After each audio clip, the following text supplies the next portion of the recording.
Hey everyone, I'm Shanmuk. Welcome to RoboBench. And this is a part of our YouTube channel Just with Shanmuk. In this series, we are going to learn more about the world of robotics. We are going to explore about Roboki modules and learning how to make remote control cars, motion sensing bots, and much more. I'll explain you each project step by step. No fancy gear, just curiosity and creativity. So, smash that subscribe button and let's get started with our first Roboki module project. Now let's learn how to handle the Roboki module. So as you can see, this is the Roboki module and you can see two buttons here, the on button and the MD button. If you click the on button, the Roboki's lights would flash and then now let's go on to the next button, the MD button. The MD button is like the erasing button. If you have written any code into the Roboki and if you would click the MD, it would just erase all the code out. So you should be careful. So if you would click the MD button, you should again log in back into your upload app. I'll teach you about that later. You should again upload the code again. And then let's go to switch 1 and switch 2. Switch 1 is for servo motors. You could see the ports for them here, S1 and S2. But we don't need to learn about servo motors right now, so we can skip that now. And then you can see the port connectors, these two. You could see here, these two, these black color ones. These are the port connectors. There would be like 90-degree port pin connectors. You could attach them here and put the sensors like IR sensor, ultrasonic sensor and much more. I'll teach you about that later too. The middle one is used for programming. You could use this for using a PC, but if you are using a phone or a tablet, you don't need that because you would need a Bluetooth mode. And then you would also need this port for charging the Roboki.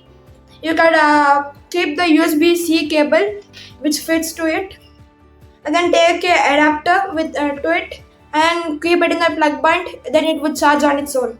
If you would keep it to the computer, it would take the computer's battery charge and use it to charge itself, but it takes a lot of time.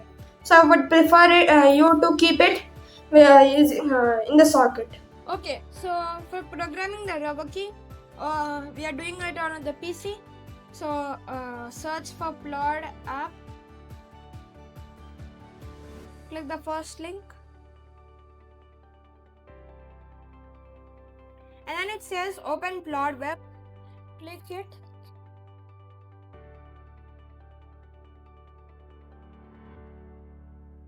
and then click Roboki, and then click scan device.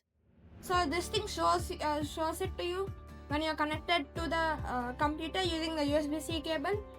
You should connect the USB-C cable to the computer and also the Roboki. You can see it here. This is the Roboki and this is the computer. I told it to you before too. And then click this one. Click it until it appears to be like highlighted. And then click connect. And scroll down. You can go to the right and then click code. And then click project based. And then new project. Click next, and then you could see this, and then scroll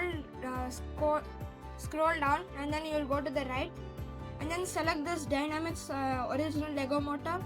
Click it, and then it appears here. Then go to the next one. Drag the motor and get it near to the M1 and M2 ports, and then click next. When you enter, you will see these two buttons, start and select. So in today's video, we are going to just explore how to code it, and from the next video we are going to learn how to make projects on it. So stay tuned, and also don't forget to subscribe to my channel for all these new interesting videos. And then click select. You could add the next block, repeat decision, stop, wait and action. We are going to explain all of them. Repeat is like you can repeat how many times. Like if you want to repeat the same number of code, you could double click it and then you would see this. Repeat 1 to 255 times. If you want the code to get repeated, how many times you want? For example, 5 times. You could just type 5 here.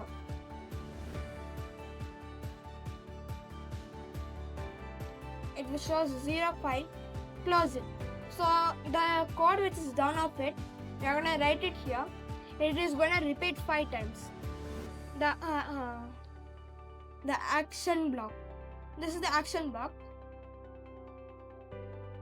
Double click it and you will see port 1 dynamics motor and port 2 dynamics motor. So this both action like it's a specific kind of code. Like it's like it can make anything move. Like you have selected the dynamics motor, right?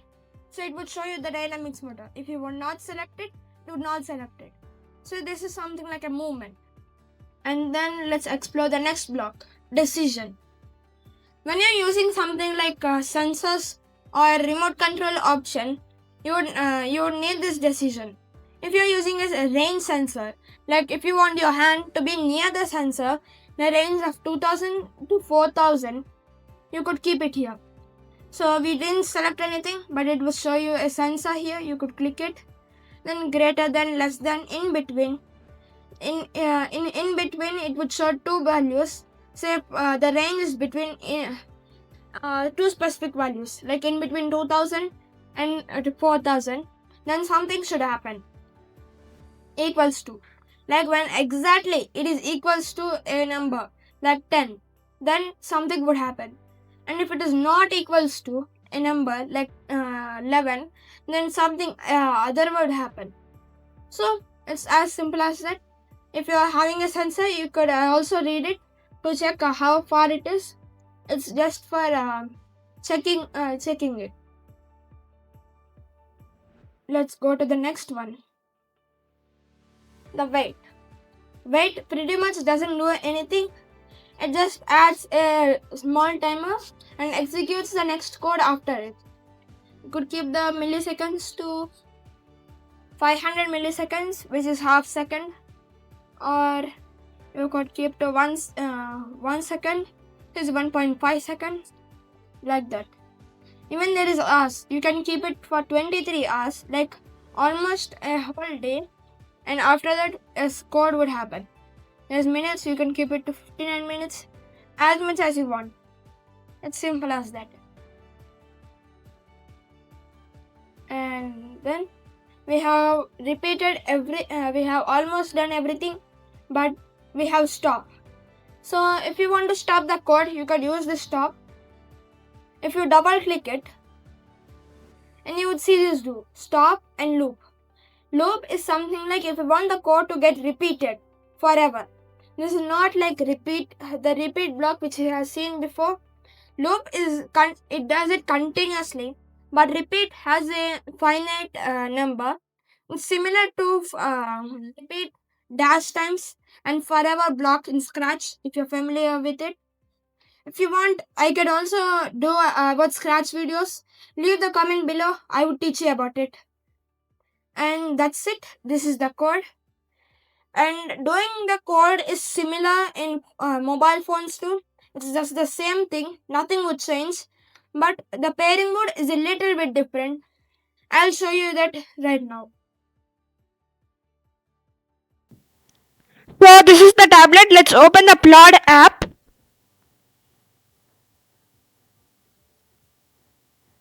And then now select the Roboki option. And then get the Roboki near to your tablet or phone. And then it would pair it using Bluetooth. Then scroll it to the right. And then you would find the code option.